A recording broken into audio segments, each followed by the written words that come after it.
Selamat datang di siaran gaib. Fokuskan pandangan kalian dan jangan geser layar. Sebelum kita membuka gerbang cerita kali ini, jangan lupa like, komen, dan subscribe. Ketika masuk ke desa Sukamaju, langit di atasnya selalu tampak berat, seolah memikul beban permusuhan yang tak kunjung usai antara dua tokoh paling berpengaruh di sana, Arif Sudiro dan Bambang Kusuma. Perseteruan mereka bukanlah soal politik desa yang remeh, melainkan sengketa kepemilikan lahan sawah irigasi seluas 2 hektar yang letaknya sangat strategis, tepat di bibir sungai. Bagi Arif, tanah itu adalah warisan turun-temurun, nyawa keluarganya. Sementara bagi Bambang, tanah itu adalah kunci ekspansi bisnis propertinya, simbol kekuasaan yang harus ia miliki.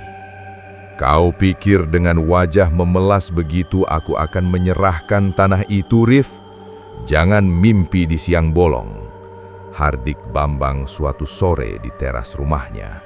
Suaranya menggelegar dipenuhi amarah yang membara. Wajahnya yang kotak dan rahangnya yang keras selalu menunjukkan watak dominan yang tak pernah mau mengalah. Ia berdiri menjulang di hadapan Arif yang tubuhnya terlihat lebih kurus dan lelah, namun matanya memancarkan kekerasan hati yang sama liatnya. Arif mendongak. Matanya merah menahan sakit di dada, bukan hanya karena kata-kata pedas Bambang, tapi juga karena memar-memar di tubuhnya yang masih terasa perih.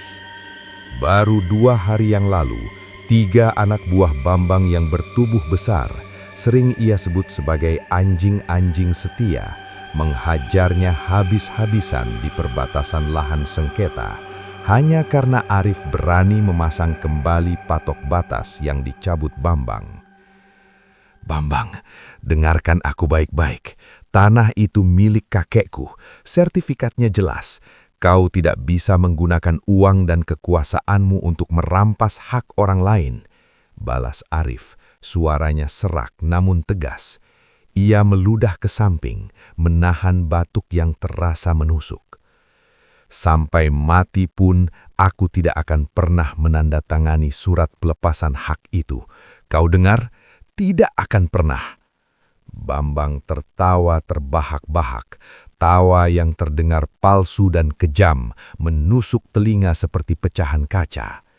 Ia mendekat, menyeringai. Sampai mati katamu? Bagus, keras kepalamu itu yang akan membawamu ke sana, Arif. Kau tahu, di dunia ini yang benar itu bukan yang punya sertifikat, tapi yang punya kekuatan. Dan coba lihat dirimu, kau hanya seonggok tulang yang sebentar lagi akan kubuat menangis darah. Kau bajingan, Bambang. Aku tahu, dan kau pecundang yang sok berani.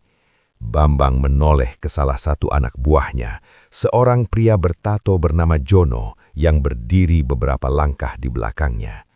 Jono, beri dia pelajaran lagi. Katakan padanya bahwa kedamaian itu hanya bisa dibeli dengan harga yang mahal. Jangan sampai mati, tapi buat dia tidak bisa berdiri selama seminggu, biar dia berpikir jernih. Arif sudah siap. Ia tahu perdebatan ini akan berakhir seperti biasa, dengan penganiayaan. Ia tidak lari, karena baginya lari berarti mengakui kekalahan atas haknya. Saat Jono dan temannya maju, Arif hanya mengepalkan tangan dan menutup mata, membiarkan rasa sakit menghantamnya lagi. Rasa sakit yang kini menjadi teman setianya, mengukir luka dan kebencian yang mendalam di jiwanya. Ia adalah korban ketidakadilan yang dipukuli hingga babak belur. Namun di mata Bambang, ia hanyalah penghalang rezeki yang perlu disingkirkan dengan kekerasan. Santi, istri Bambang, sering melihat pemandangan itu dari balik jendela. dan selalu merasa ngeri. Ia tahu suaminya kejam, tapi kekerasan fisik yang berulang pada Arif terasa berlebihan. Namun, Bambang adalah tipikal pria yang tidak menerima bantahan. Ketika Santi mencoba menegur, Bambang hanya menatapnya tajam. "Urus saja dapurmu, San. Jangan campuri urusanku." Pria lemah seperti Arif harus diajari cara hidup di dunia yang keras ini. Lagi pula dia yang memancing. Keras kepala, sama sepertiku. Dua kepala batu bertemu, salah satunya harus pecah. Kekerasan itu terus berlanjut selama berminggu-minggu, perlahan-lahan merenggut kesehatan dan harapan Arif. Ia menjadi semakin pendiam, tatapannya kosong, namun di balik mata itu, kebenciannya terhadap Bambang telah mengakar kuat, lebih dalam dari pondasi rumah manapun. Pada malam naas itu, entah angin apa yang membawa Bambang, ia tiba-tiba mengirim Jono untuk menjemput Arif ke rumahnya. "Jono mau mengajakmu minum, Rif. Katanya mau damai," ujar Jono dengan wajah datar, sama sekali tanpa ekspresi penyesalan. Arif menatap Jono curiga. Perdamaian? Sejak kapan Bambang tahu kata itu? Namun ada secercah harapan kecil yang berbisik di benaknya. Mungkin setelah semua penderitaan ini Bambang akhirnya luluh. Atau mungkin Bambang hanya ingin menghinanya dalam keadaan mabuk. Bagaimanapun, Arif memutuskan untuk pergi. Rasa sakit di tubuhnya sudah tidak lebih menyakitkan daripada beban di hatinya. Ia tiba di ruang tamu Bambang yang mewah. Aroma alkohol keras langsung menyambutnya. Bambang sudah duduk di sofa besar. Di hadapannya terhidang beberapa botol arak lokal yang terkenal mematikan dan 2 gelas kosong. "Duduk, Rif," sapa Bambang. Senyumnya kali ini terasa aneh, terlalu lebar, seperti topeng.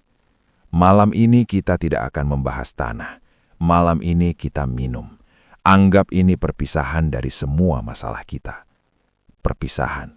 tanya Arif. Alisnya terangkat. "Ya, perpisahan.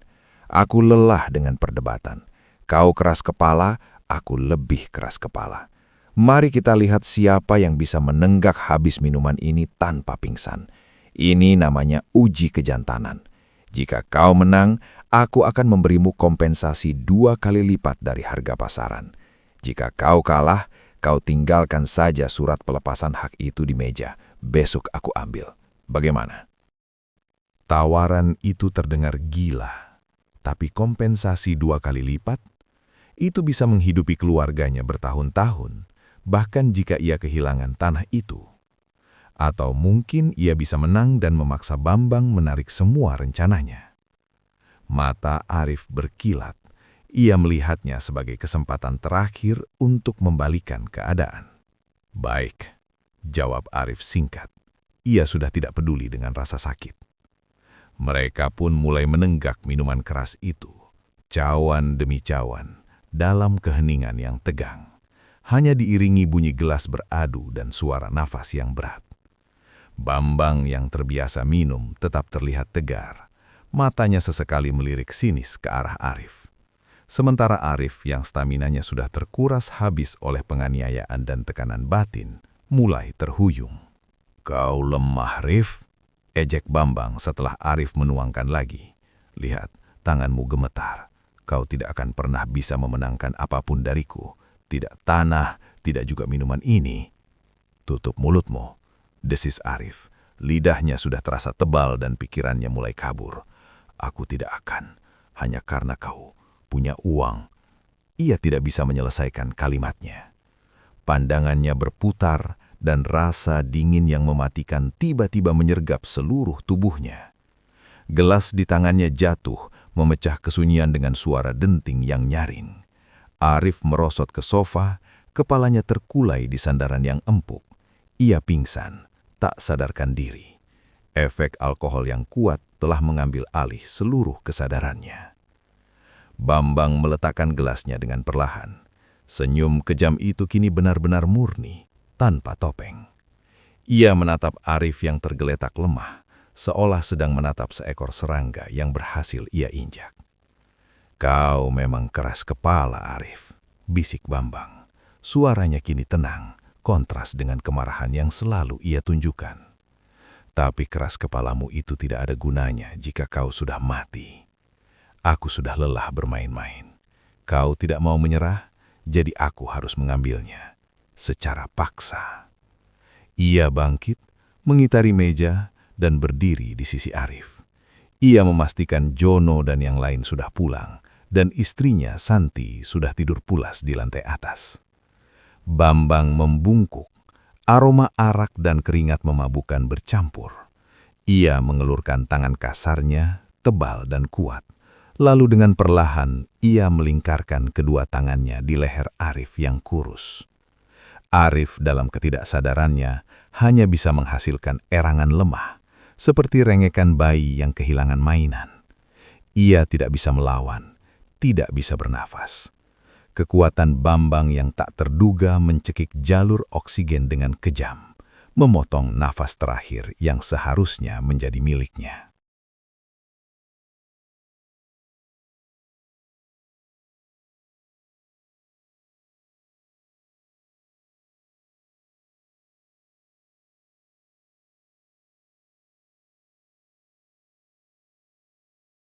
Wajah Arif mulai membiru. Matanya yang terpejam kini terbuka sedikit, memperlihatkan putih mata yang keruh. Seolah-olah jiwanya sedang berusaha melarikan diri dari tubuh yang terkunci. Ia mencoba mengangkat tangan, namun tenaganya sudah benar-benar habis. Hanya kejang-kejang kecil yang bisa ia lakukan. Ini demi ketenangan usahaku, Bambang bergumam pelan. Lebih kepada dirinya sendiri, mencoba membenarkan tindakan keji itu. Kau yang memintanya, Arif. Kau yang memilih jalan ini. Setidaknya, kau tidak perlu lagi merasakan pukulan. 5 menit yang terasa seperti keabadian. Tubuh Arif berhenti meronta. Wajahnya kini ungu gelap, lidahnya sedikit menjulur, dan matanya terbelalak, menatap langit-langit yang remang-remang. Sebuah pandangan terakhir yang penuh kengerian dan kesedihan yang tak terperi. Nafasnya terhenti. Jiwanya terlepas dalam kesakitan yang sunyi, hasil dari penganiayaan, ketidakadilan, dan kekejaman yang tak terbalas. Bambang melepaskan cengkramannya. Ia terengah-engah, bukan karena kelelahan, tetapi karena gelombang adrenalin dingin yang tiba-tiba melanda. Ia menatap mayat Arif, yang kini tampak mengenaskan. Pecundang, desis Bambang. Lalu ia segera bergerak. Ia tahu, polisi akan mengendus bau pembunuhan jika ia melaporkannya. Ia harus membuatnya terlihat seperti kecelakaan. Dengan susah payah, ia menyeret tubuh kaku Arif yang masih beraroma arak pekat ke gudang belakang. Di sana, tergantung seutas tali tambang tebal yang biasa ia gunakan untuk mengikat material bangunan. Bambang mengikat simpul sederhana, lalu dengan seluruh tenaganya, ia mengangkat tubuh Arif yang sudah dingin dan memasukkan kepala Arif ke dalam ikatan tali itu. Ia menggantung tubuh Arif di balok kayu tinggi gudang. Posisinya dibuat seolah-olah Arif yang malang itu mengambil keputusan putus asa untuk mengakhiri hidupnya sendiri setelah kalah minum dan malu karena kalah dalam sengketa tanah. Bambang membersihkan sisa-sisa minuman di ruang tamu. Ia bahkan meletakkan sebuah surat palsu yang ia tulis dengan tangan gemetar, menirukan tulisan Arif, yang isinya menyatakan penyesalan karena kalah dan menyerahkan hak tanah kepada Bambang. Selesai. Semuanya terlihat meyakinkan. Sebuah bunuh diri akibat depresi dan utang yang ia buat-buat dalam surat itu. Bambang kembali ke kamar, mencuci tangannya yang berbau arak dan kematian, dan mencoba tidur. Ia tidak merasa bersalah, hanya merasa menang. Meskipun kemenangan itu terasa dingin dan hampa. 1 hari berlalu. Berita kematian Arif menyebar perlahan. Diawali oleh penemuan jasadnya oleh Santi keesokan paginya, saat ia hendak mengambil perkakas di gudang. Santi berteriak histeris, membuat Bambang berpura-pura terkejut dan segera memanggil kepala desa. Polisi datang, melakukan penyelidikan singkat, dan berdasarkan surat palsu serta kondisi tubuh yang tergantung, mereka menyimpulkan bahwa Arif bunuh diri. Tidak ada otopsi mendalam karena semua pihak, terutama Bambang, ingin kasus ini cepat ditutup. Kematian Arif pun secara resmi dicatat sebagai bunuh diri karena putus asa. Keluarga Arif menangis pilu, namun Bambang hanya menatap dingin, berpura-pura berduka. Bambang berpura-pura terkejut dan segera memanggil kepala desa. Polisi datang, melakukan penyelidikan singkat, dan berdasarkan surat palsu serta kondisi tubuh yang tergantung, mereka menyimpulkan bahwa Arif bunuh diri. Tidak ada otopsi mendalam, karena semua pihak, terutama Bambang, ingin kasus ini cepat ditutup. Kematian Arif pun secara resmi dicatat sebagai bunuh diri karena putus asa. Keluarga Arif menangis pilu, namun Bambang hanya menatap dingin, berpura-pura berduka. Malam harinya, setelah pemakaman sederhana dan cepat, Bambang kembali ke rumahnya. Ia mandi, mencoba menghilangkan bau alkohol dan kematian dari kulitnya. Ia merasa lega, masalah tanah sudah selesai, tanpa harus berurusan di pengadilan yang merepotkan. Namun, saat ia selesai mengeringkan rambut di kamar mandi, ia merasa ada hawa dingin yang menusuk. Padahal jendela kamar mandi tertutup rapat. Ia berjalan ke depan cermin besar di kamarnya, hendak merapikan pakaian. Ia menatap pantulan dirinya, wajahnya yang lelah dan mata cekung yang menyembunyikan rahasia gelap. Ia menyeringai tipis, merasakan kejayaan yang ia raih. Tiba-tiba, senyum itu membeku di wajahnya. Di belakangnya, tepat di belakang pantulan dirinya di cermin, berdiri sosok tinggi yang dibalut kain putih lusuh, terikat rapat dari kepala hingga kaki. Sosok pocong. Wajahnya tidak jelas, tertutup bayangan kain, namun matanya yang berlubang dan gelap menatap lurus ke arah Bambang. Tatapan yang penuh kebencian, kepedihan, dan kengerian yang tak terlukiskan. Kain putih itu kotor, basah, dan tampak seperti habis ditarik dari kuburan yang lembab. Bambang merasakan seluruh darahnya berubah menjadi es.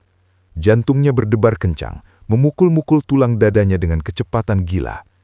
Ia tidak bisa bernafas, ia tidak bisa bergerak. Matanya terpaku pada cermin, menatap pocong yang hanya berjarak beberapa jengkal dari punggungnya. Pocong itu tidak bergerak, hanya berdiri. Tetapi keberadaannya memancarkan aura dingin yang mengoyak-ngoyak jiwa. Itu adalah Arif. Arif yang dikenalnya, namun kini dibalut dendam dan kain kafan yang basah oleh air mata ketidakadilan. Bambang berteriak sekuat tenaga, suara yang pecah dan mengerikan. Ia melompat mundur, berbalik dengan cepat, tangannya terangkat hendak menangkis atau memukul. Namun, tidak ada apa-apa. Kamar itu kosong, hanya ada udara dingin yang tersisa. Cermin itu hanya memantulkan dirinya dan lemari pakaian di belakangnya. Santi, kau gimana? Teriak Bambang panik, berlari ke kamar. Santi, yang terbangun karena teriakan suaminya, berlari ke kamar dengan wajah cemas. Ada apa, Bang? Kau kenapa? Wajah Bambang pucat pasi. Air mata ketakutan membasahi pipinya. Ia memeluk istrinya erat-erat, tubuhnya gemetar tak terkontrol. Aku melihatnya, San. Dia kembali. Dia berdiri di belakangku. Aku melihat pocong itu di cermin. Santi, kau di mana? Teriak Bambang panik, berlari ke pintu kamar. Santi, yang terbangun karena teriakan suaminya, berlari ke kamar dengan wajah cemas. Ada apa, Bang? Kau kenapa? Wajah Bambang pucat pasi, air mata ketakutan membasahi pipinya. Ia memeluk istrinya erat-erat, tubuhnya gemetar tak terkontrol. Aku melihatnya, San. Dia kembali. Dia berdiri di belakangku. Aku melihat pocong itu di cermin. Santi mencoba menenangkan. Tenang, Bang. Kau pasti hanya bermimpi. Atau kau terlalu lelah. Kita baru saja mengurus pemakaman Arif. Kau pasti ketakutan. Tidak, ini bukan mimpi. Aku sadar, San. Matanya menatapku. Itu Arif. Dia datang menuntut balas. Santi tidak percaya. Ia menyuruh Bambang berbaring, memberinya air minum.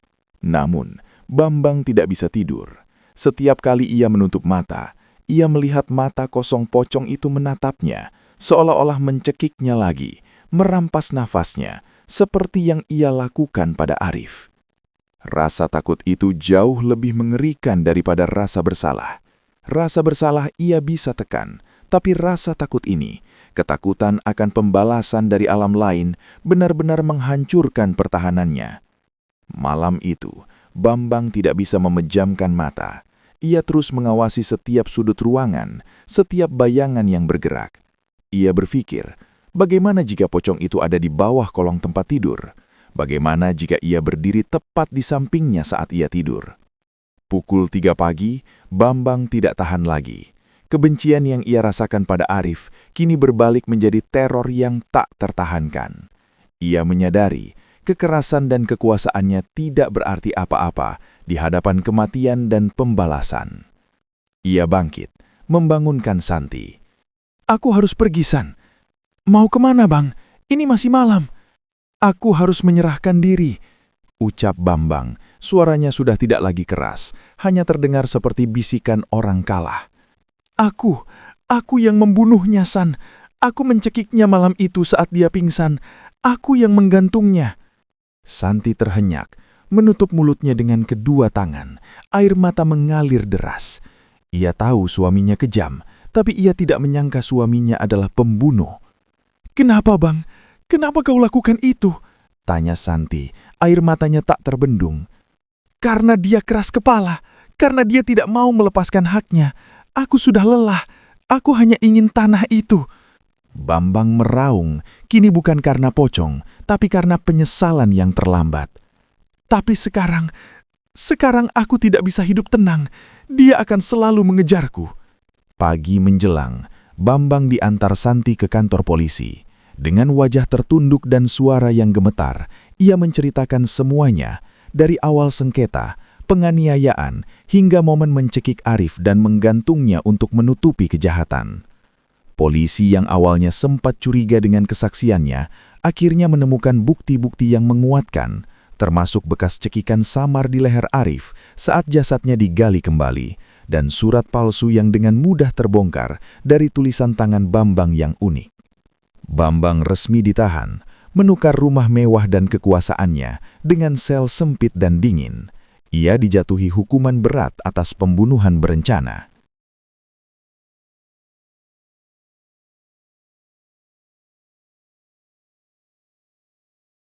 Bambang meringkuk di sudut selnya, dikelilingi tembok batu dan jeruji besi. Ia berpikir, di tempat yang terkunci dan terang benderang seperti ini, ia pasti akan aman.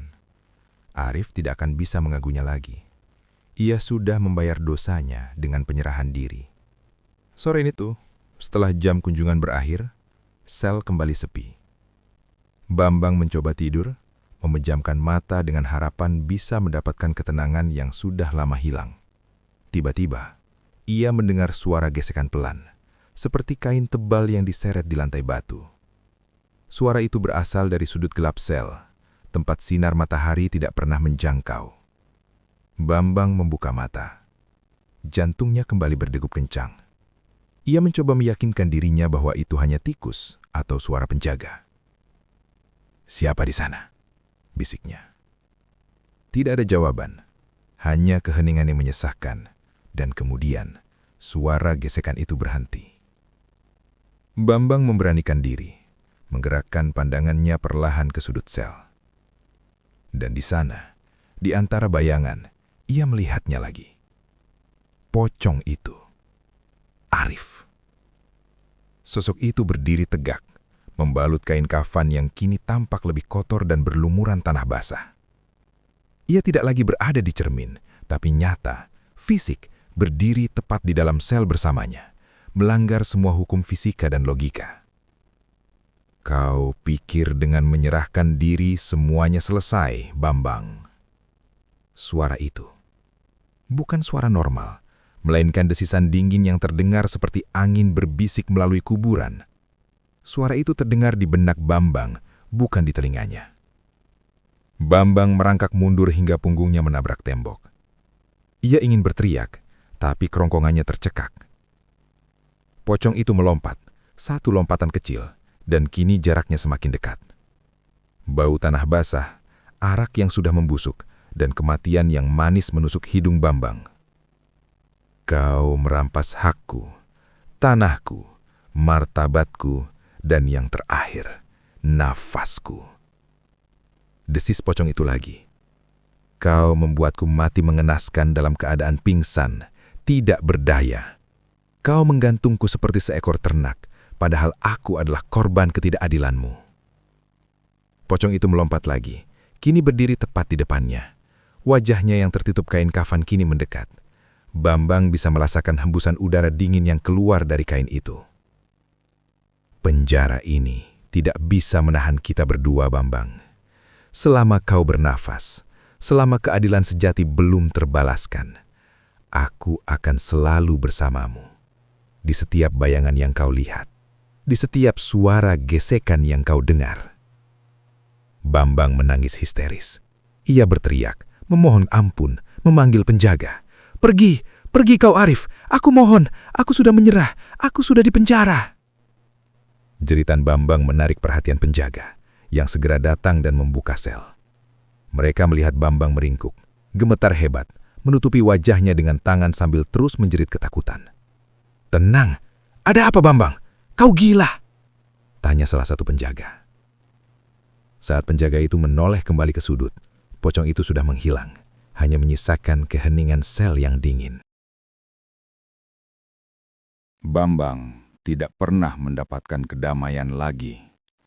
Setiap malam, pocong itu akan muncul, kadang di sudut sel, kadang duduk di sampingnya saat ia tidur, kadang berdiri tepat di depan jeruji, menatapnya tanpa berkedip.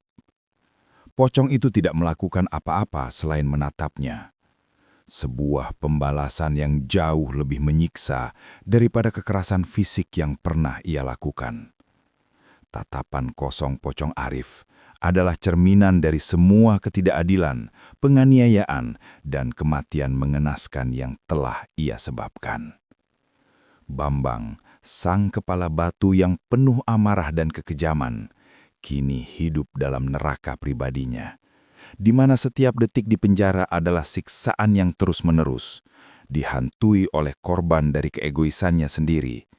Sebuah bukti menyedihkan bahwa kekuasaan manusia tidak akan pernah bisa melampaui tuntutan balas dari arwah yang teraniaya. Ia mati secara batiniah, jauh sebelum hukuman fisiknya berakhir. Sebab ia tahu, bahkan jika ia dibebaskan, pocong Arif akan selalu ada, menunggu di belakangnya, siap untuk menuntut keadilan abadi. Terima kasih sudah mendengarkan sampai akhir. Jangan lupa like, komen, dan subscribe. Sampai jumpa di siaran malam berikutnya.